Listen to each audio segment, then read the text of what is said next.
Hello all, welcome to Ferdinand Tutorials. In this video, we are generally going to be looking at plant taxonomy as a topic, because it's a by 102 course. And then in this plant taxonomy, we are going to be looking at the meaning of taxonomy. We are going to be looking at the 3 M's of taxonomy. We are going to be looking at 11 taxonomic terms and definitions. And then we are going to be looking at 4 taxonomic fundamentals. Of course, this video is being made because of the messages I've gotten from my year 1 students at a particular tutorial in Imo State University. So they decided that I talk more about Bio 102, and this is what it is. This is our first topic here. So we'll see how it goes as we continue.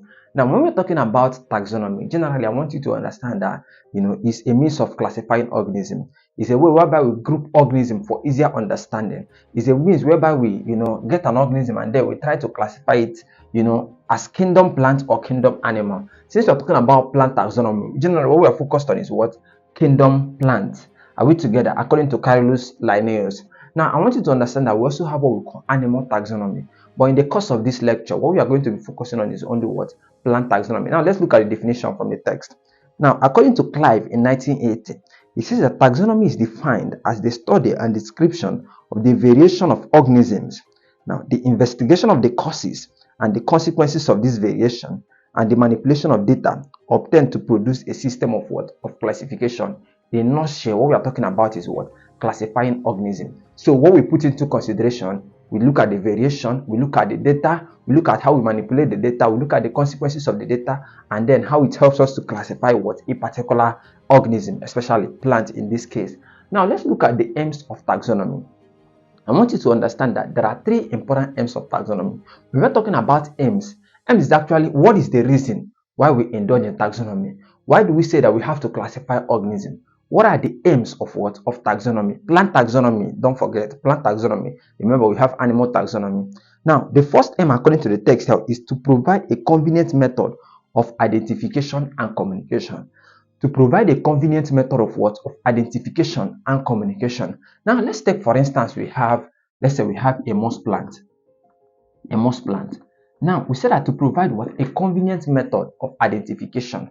Now, if we are not indulged in taxonomy, if we don't have the understanding of taxonomy, how can we be able to identify this moss plant? But it is as a result of our understanding of taxonomy, understanding that we have to classify a particular plant. That's when we can be able to identify that this moss plant is what? Is a plant. It's an organism. It's a plant organism. It's an organism that belongs to the what? The plant kingdom. Are we together? That's the first aim, to provide a convenient method of identification and communication. Now, the second one is to provide a classification where, as far as possible, expresses the natural relationship of organism. To provide a classification which, as far as possible, expresses the natural relationship of what? Of organism. Now, imagine that we have maybe plants that are aquatic in nature, and then let's take for instance maybe water lily or water lettuce. And then when classifying this particular organism, we are classifying it based on terrestrial without our understanding of this plant taxonomy. It will be very difficult for us to say that this is the habitat of this plant. But due to our understanding of taxonomy, understanding that we have to look at the variation, we have to look at the consequences of the variation in a means to classify this organism, we can be able to classify water lily as what? An aquatic organism, which is what it is. Are you getting it? So it helps us to understand, the natural habitat of this particular what? Living organism. Now, the third aim of classification is to detect evolution at work. Are we together? To detect what? Evolution at work. Now, remember that when we are classifying organisms, most of the time we look at, the pedigree of those plants. That is, to look at the generation, 10th generation, 4th generation, 5th generation, before we can actually identify the particular group we have to place that plant on. Are we together? So one of the reasons why we classify, or one of the reasons of taxonomy, is to help us detect what? Evolution at work, understand evolution at work, and then what? Apply it during classification. I hope that makes sense. So these are the 3 important aims of taxonomy. So make sure you know it, because they might ask you in exams. So now let's look at the taxonomic terms. We've done this. Let's look at the taxonomic terms and definitions. I said there are 11 taxonomic terms and definition.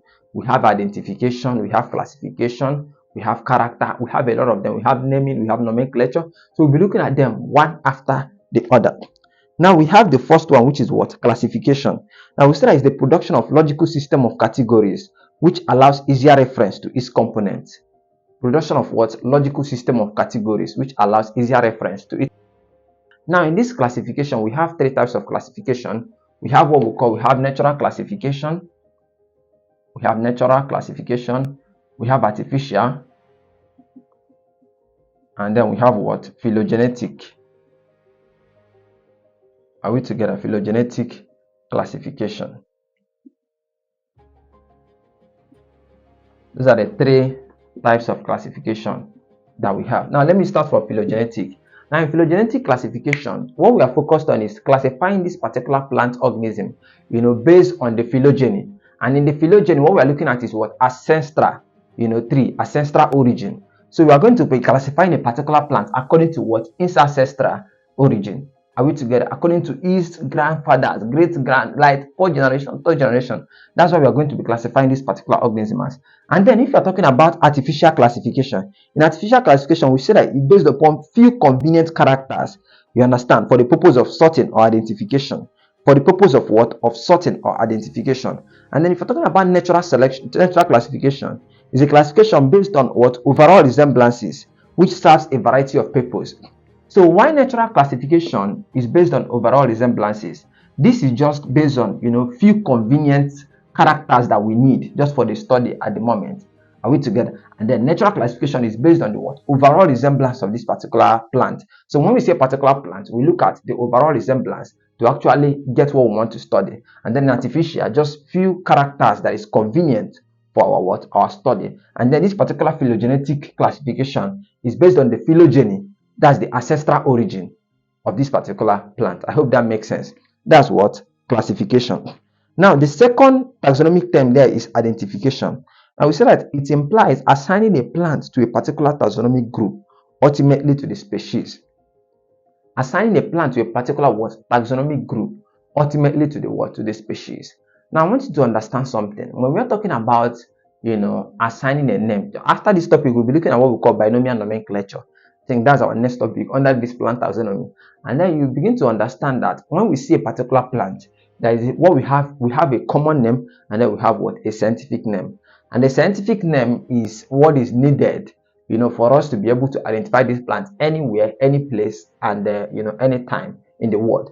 And then we begin to see that when we're talking about that scientific name, we have what we call the genus name and then the species name. Okay, let me not go into it. Let me just allow, when we get there, we can explain more. So just as I was saying, it implies assigning the plant to a particular taxonomic group, ultimately to the what? To the species. So the species is a deciding factor when we are trying to identify a plant. So assigning that plant to a particular taxonomic group, ultimately based on the what? On the species. I hope that makes sense. We're talking about identification. When I see this plant, how do I identify this plant? What do I do? Whenever you hear about identification in plant taxonomy, we are focused on what? We are focused on assigning, you understand, that plant to a particular taxonomic group, assigning a plant to a particular taxonomic group, ultimately to the what? To the species. Okay. Now let's look at taxon, which is the third term there. A taxon is any taxonomic grouping that can be used to indicate the rank of a group, as well as the organism contained within that group. That is to say, when you hear about taxon in taxonomy, we are focused on the rank. Are we together? We are focused on the ranking. So we can have rank 1 where we have the highest of land, we can have rank 2 and all that. So what we are majorly focused on is what?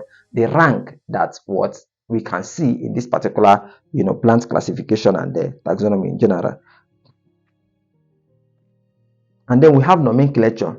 Now, nomenclature is a study of the system and method of naming organisms. It's the study of the system and methods of naming what? Organism. Are we together? Now, we don't just study the method of the system of naming organism. We also look at the governing, process of assigning name to this particular organism. So when you hear about nomenclature, don't just think that nomenclature is a name.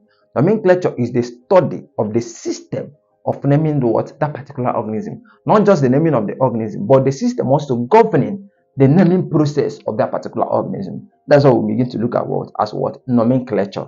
I hope that makes sense. Now, we'll come to description. Is a statement of its characters which constitute the description of that taxon. We have a lot of them here, but let me go down to flora. Let me explain flora and then flora. We have what we call, under that taxonomic terms, we have flora, small f, and then we have flora, capital F. and then we have floristic. I want to explain these three terms. They are very, very important. Now, when we are talking about flora, which is small f, what we are focused on, according to the text there, I say the plant life of any given area. The plant life of any given area.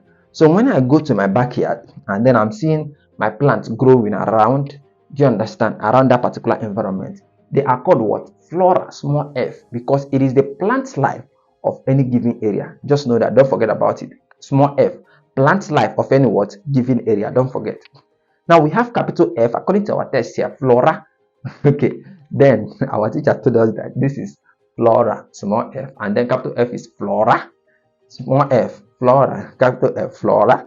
You get the point now. So now capital F, flora, it says it's a book or other work describing the flora of a given area and usually providing a means of identifying the taxa contained in it. Why this is a plant life of a given area? Now this is a book, are we together, that helps us to understand this particular flora. And not just understanding, that helps us also to understand the means of identifying this man here. This is a book that explains the relationship of this. Not just does this explain it, it helps us to understand, the identification of this flora. I don't know if that makes sense. Okay. Now, we have floristic, is a study of floras, including the preparation of floras. So, floristic is the study of this flora, including the preparation of the book. Floristic is the study of this plant life, including the preparation of this, a book. I hope that makes sense. That's floristic. And we also have character, which is an observable feature, of a plant that can be considered separately and used for the purpose of comparison or interpretation. Very, very important. Do you understand? The next thing I want us to look at is what we call naming. Naming simply means assigning, a scientific name to a plant. It's a process of what? Assigning, naming. Remember, you can see we have now naming, we have nomenclature. These are two terms that can confuse you if you don't know what you're doing. So, this is the process of assigning a scientific name to a plant, while nomenclature is the study of the system of what? Naming organism. Assigning a name, this is what? The study of the system of assigning what? Of assigning a name. Not just study of the system of assigning a name, but we are studying the method governing, this assigning of names. That's nomenclature. Okay. Now let's look at, we're done with this. Let's look at taxonomic fundamentals. There are 4 taxonomic fundamentals. Let me show you how we do it here. Stay with me. Now, this is naming. Are we together? This is naming. This is identification.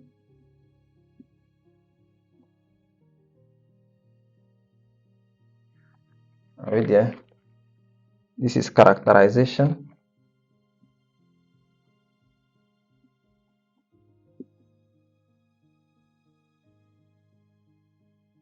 And this is classification.